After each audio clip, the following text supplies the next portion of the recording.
नमस्कार. आजचा माझा दिवस असा खूप सुंदर सनराईज बघण्यापासून झाला आणि आज मी नाश्त्यामध्ये सुशला बनवला. आमच्याकडे हल्ली तुरीच्या शेंगा आलेल्या आहेत.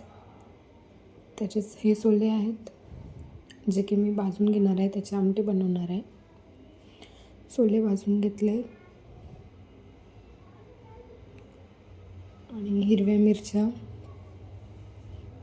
आणि टोमॅटो हे पण भाजून घ्यायचं आणि यांची एक पेस्ट बनवायची. हिरव्या मिरच्यांची, सोल्यांची आणि टोमॅटोची तिन्हीची एक पेस्ट बनवून घेतली आणि साधं सिंपल असं कांदे आणि जिऱ्याची फोडणी द्यायची. असं सिंपल पद्धतीनेच बनवलेली आमटी खूप चविष्ट लागते.